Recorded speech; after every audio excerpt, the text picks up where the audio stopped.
Hi all, welcome back to our channel. This is me or Revti from Ray's Family Time. Recent டேஸில் இன்ஸ்டாவாகட்டும் YouTube ஆகட்டும் எதை open பண்ணாலும் இந்த mango chutney படாத பாடுபடுத்திட்டு இருக்கு. இன்னைக்கு நாம் அது எப்படி இருக்குன்னு பார்த்துடலாமா? ஒரு கட்டி பூண்டு, ஒரு 7-8 பச்சை மிளகா, 2 பெரிய சைஸ் வெங்காயம், 3 தக்காளி, 1.5 கைப்பிடி அளவுக்கு கொத்தமல்லி, அப்புறமா நல்ல பெரிய சைஸ் மாங்காய் பழுத்த மாதிரி வேண்டாம், நல்லா காயாக இருக்கிற மாங்காவாக எடுத்துக்கோங்க.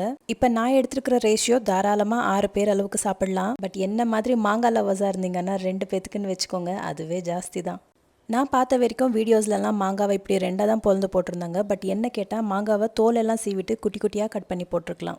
ஒரு தவாவில் கொஞ்சமாக எண்ணெய் ஊற்றிட்டு நம்ம கட் பண்ணி வச்சுருக்கிற மாங்காய், தக்காளி, அதோடு நம்ம உரித்து வச்ச பூண்டு, நம்ம காரத்துக்கு தகுந்த மாதிரி பச்சை மிளகா போட்டு அப்படியே ரோஸ்ட் ஆக விட்டுருங்க. மிளகா வெடிக்கும், ஸோ கொஞ்சம் பார்த்துக்கோங்க. மாங்காய் இப்படி கலர் சேஞ்ச் ஆனதும் அதை ஆற வச்சுருங்க.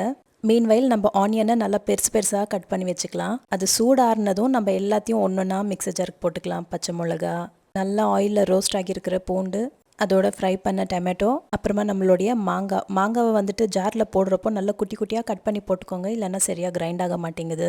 நான் கொஞ்சம் கூட மாங்காயை வேஸ்ட் பண்ணாமல் மொத்தமாக வதக்கி போட்டுட்டேன். அப்புறமா இந்த ஆனியன் செம்ம ஃப்ளேவர் கொடுக்குதுங்க. ஒரு 1.5 ஸ்பூன் அளவுக்கு வெறும் மிளகாத்தூள், தேவையான அளவுக்கு உப்பு, அதோட கொத்தமல்லியையும் போட்டுட்டு நல்லா அரைச்சி எடுத்துருங்க.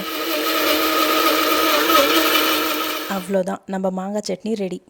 இந்த சட்னியை சப்பாத்தியோடு சர்வ் பண்ணுறாங்க. எனக்கு இது சப்பாத்தியோட நல்லாயிருக்குமா இல்லை ரைஸோட நல்லாயிருக்குமான்னு தெரிஞ்சுக்கணும். ஸோ இன்றைக்கி நான் சப்பாத்தியும் செஞ்சுருக்கேன், அதோட ரைஸும் செஞ்சுருக்கேன். நல்ல சுட சுட சப்பாத்தியோட இந்த சட்னி சர்வ் பண்ணி பார்த்தேன். சப்பாத்திக்கு இது சுத்தமாக செட் ஆகல.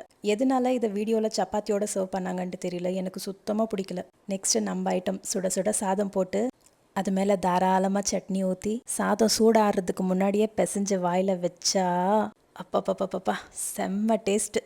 புளிப்பாக சாப்பிட பிடிக்காதவங்க தயவு செஞ்சு இதை ட்ரை பண்ணவே பண்ணாதீங்க. எனக்கு புளிப்பு ரொம்ப பிடிக்குன்றவங்களுக்கு இது ஒரு ஹெவன்லி ட்ரீட். இத்தனை நாள் ஏன்டா நம்ம இதை ட்ரை பண்ணலன்ட்டு கண்டிப்பாக ஃபீல் பண்ணுவீங்க. நெக்ஸ்ட் எந்த ரெசிபி வேணுங்கிறத கமெண்ட் பண்ணுங்கள். Until then bye from me R ரேவ்தி.